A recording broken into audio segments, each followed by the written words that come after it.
पहला प्रश्न, कोष्ठकों में दिए गए शब्दों में से सही शब्दों का प्रयोग करते हुए रिक्त स्थानों को भरिए। पहले का बच्चों पहला क्या कह रहा है, ये सभी वृत्त खाली स्थान होते हैं, सर्वांगसम समरूप। क्या बताया था हमने बच्चों, सभी वृत्त तो समरूप होते हैं। अगर ये कहता कि समान त्रिज्या वाले सभी वृत्त होते हैं तो आप लिखते बच्चों इसमें सर्वांगसम, मगर केवल वृत्त कहा जा रहा है इसलिए आप समरूप कहेंगे, क्योंकि देखिए एक वृत्त ये छोटा, एक बड़ा, एक बहुत बड़ा, ये सब आपस में समरूप है, सिमिलर है, ना कि कॉन्ग्रुएंट। तो इसमें बच्चों हम लोग भरेंगे, पहले का आंसर होगा समरूप। अगला प्रश्न देखते हैं। पुस्तकें जिन बच्चों के पास ना हो वो तुरंत ले लें पुस्तकें, बिना पुस्तक के बच्चों काम नहीं चलेगा। सभी वर्ग खाली स्थान होते हैं। अब बच्चों यहाँ पे भी वही बात है, सभी वर्ग खाली स्थान क्या होंगे बच्चों, समरूप। अगर ये कहता कि 4 सेंटीमीटर भुजा के सभी वर्ग या समान भुजाओं वाले सभी वर्ग तो वो होते सर्वांगसम, मगर यहाँ पर केवल सभी वर्ग कहा है, इसलिए बच्चों दूसरे का आंसर भी समरूप ही होगा, सभी वर्ग समरूप होंगे। तीसरे प्रश्न में आते हैं, तीसरे पॉइंट में, सभी खाली स्थान त्रिभुज समरूप होते हैं। ये बड़ी आवश्यक बात है बच्चों, ये रह गई थी। त्रिभुजों में बच्चों अगर मान लीजिए कुछ भी ना कहा जाए तो जो समबाहु त्रिभुज है वो समरूप होंगे। क्यों? क्योंकि समबाहु त्रिभुज की प्रत्येक भुजा भी समान होती है और प्रत्येक कोण भी समान होता है और प्रत्येक कोण 60 अंश का होता है। तो इसमें प्रश्न में दिया गया सभी खाली स्थान त्रिभुज समरूप होते हैं। दो ऑप्शन दिए गए हैं, समद्विबाहु और समबाहु।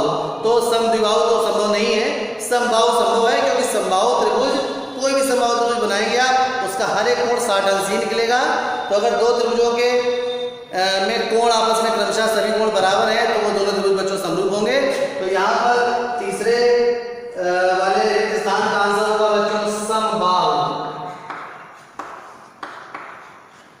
आगे बढ़ते हैं चौथे में, भुजाओं की समान संख्या वाले दो बहुभुज समरूप होते हैं। अब भुजाओं की समान संख्या वाले दो बहुभुज कहा है, मतलब त्रिभुज, चतुर्भुज, पंचभुज कुछ भी हो सकता है। यदि उनके संगत कोण खाली स्थान हो तो संगत कोण बच्चों क्या होने चाहिए, चौथे में संगत कोण खाली स्थान समान हो। कोण तो बच्चों समान होने चाहिए और भुजाएं कैसी होनी चाहिए, आगे वही पूछेगा, बिल्कुल सही, समानुपाती। तथा उनकी संगत भुजाएं खाली स्थान हो, समानुपाती। अगर हम बराबर लिख देंगे तो वो दोनों आकृतियां सर्वांगसम हो जाएंगी। तो दूसरा भाग इसका इसमें भरा जाएगा बच्चों समानुपाती। अगला, निम्न युग्मों के दो भिन्न भिन्न उदाहरण दीजिए। दूसरा प्रश्न का पहला भाग, समरूप आकृतियां। समरूप आकृतियों के उदाहरण क्या हो सकते हैं बच्चों, दो समबाहु त्रिभुज, किसी भी त्रिज्या के दो वृत्त, समान लंबाई और चौड़ाई वाले, किसी भी भुजा वाले दो वर्ग। तो इस प्रकार से 3 उदाहरण हो गए, 3 में से आप कोई भी 2 लिख सकते हैं या अपने मन से और सोच भी सकते हैं। अगला प्रश्न कह रहा है कि दो भिन्न भिन्न उदाहरण दीजिए जो समरूप नहीं है बच्चों।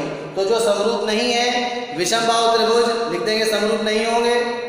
और आप लिख देंगे इसके अलावा कि भाई किसी व्यक्ति की 10 वर्ष पूर्व की फोटो तथा अभी की वर्तमान की फोटो, इस प्रकार से लिख सकते हैं। भाई 10 वर्ष पूर्व में चेहरा आदमी का बदल जाता है तो दो आकृतियां ये जो है ये समरूप नहीं होंगी। तो और अपने मन से आप उदाहरण खोज के लिख सकते हैं। अब तीसरे प्रश्न में आइए, बताइए क्या चतुर्भुज समरूप हैं या नहीं। अब तीसरा प्रश्न बोर्ड पे है, इसको देखते हैं बच्चों। यहाँ पर 2 चतुर्भुज बनाए गए हैं और आपसे पूछ रहा है ये समरूप है कि नहीं। तो समरूपता के लिए बच्चों क्या होना चाहिए, दो आकृतियों के लिए संगत कोण बराबर होने चाहिए और संगत भुजाएं समानुपाती होनी चाहिए। तो बच्चों अगर हम यहाँ भुजाओं का अनुपात निकालें तो देखिए 1.5/3, तो ये आ जाएगा 1/2। इसी प्रकार से इस AB और EF का अनुपात 1/2, BC और FG का अनुपात भी आएगा 1/2, क्योंकि इसकी भुजाएं 1.5/3 करेंगे। उसी प्रकार से बच्चों DC और HG का अनुपात भी आएगा 1/2 तथा AD व EH का अनुपात भी बच्चों आएगा 1/2।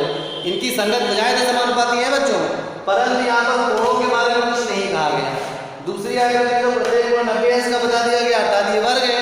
पहली आकृति में कोणों के बारे में कहा, देखने से भले ये समांतर चतुर्भुज या एक रोम्बस लग रहा है, परंतु अब देखने से कुछ नहीं फर्क पड़ता, तो इसलिए यहाँ पर अब कोणों के बारे में कोई जानकारी नहीं है, तो इकलौता हम भुजाओं के बारे में जानकर ये नहीं बता सकते कि दो आकृतियां भिन्न भिन्न समरूप होंगी या सर्वांगसम। तो बच्चों तीसरे प्रश्न के लिए हम लिख देंगे इसका आंसर होगा नहीं।